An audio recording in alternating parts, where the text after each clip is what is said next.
Yep. So, I gave you a couple of tools to give yourself room, right? And when I talk about room, I'm talking about you being able to have the competency to move your own body how you want to move it, regardless of what's happening connectively in the dance or with the partner in the dance. Now, we only got through like a couple of the layers for this, so it is incomplete, right?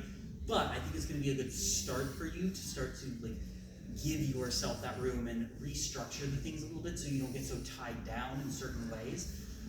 We didn't really get to the mindset stuff, but this is going to actually help you be able to free up some of that mindset because you will have the competency to know how you can switch the mindset, right? It's going to be a lot harder to like de-stress about comms if you are at the liberty of what your frame is doing and you can do nothing other than like what happens, right? So, first thing we did was we deconstructed the idea of you having certain qualities of movement for your motions up and down the track.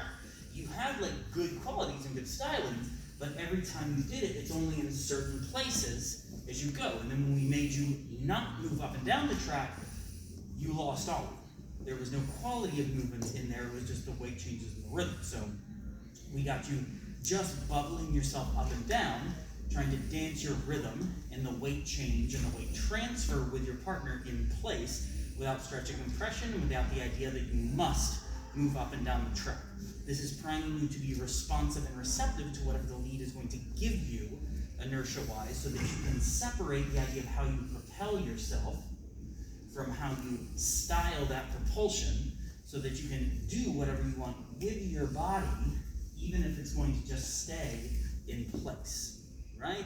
And the in place thing is just a placeholder for like any movement that you do, right? It doesn't like, obviously you're probably not going to dance in place a lot, but if you can do the thing in place, you can do it to any direction. So if I have this styling where I'm going slightly forward, I can still do that styling even though I'm going backwards, right? Next thing we did with that was we talked about how you are using your stretch and compression and that your stretch and compression is not connection, it is a resistance. That resistance is giving you the ability to manage momentum and it's giving you the ability to connect to the center so you can feel that ebb and flow up and down the track. But your connection is going to be in feeling how much tone the person has in the body and where the weight is over the ground. If you can feel where a weight transfer is and where that person is making a movement happen, you can connect to that person, not just necessarily feeling that there is an aware towards energy. When you do have the aware towards energy, I want you to find the connection first, and the only thing that moves the hand back and forth is going to be that resistance. I gave the idea of like, I'll just remember this. If I was going to a wall, I wouldn't go to a wall and like, because my face is going to hit the wall. That's going to suck. I'm reaching out to a wall.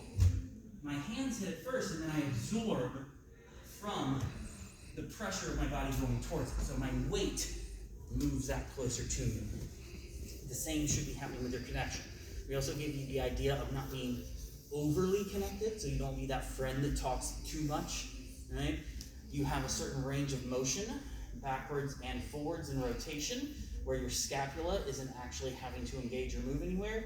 If I go past that, I'll have some elevation there and some winging. If I go past that, I'll have some elevation and winging. We want to avoid that, so you should know what your range of motion is there. And you want to stay roughly about like 80%. So I'm only ever going to get up to 80% of that frame. I'm keeping that other 20% to myself. That's my play space. That way, if I need that little extra 20%, the person's already leading me, I can use that 20% to get the shape that I want.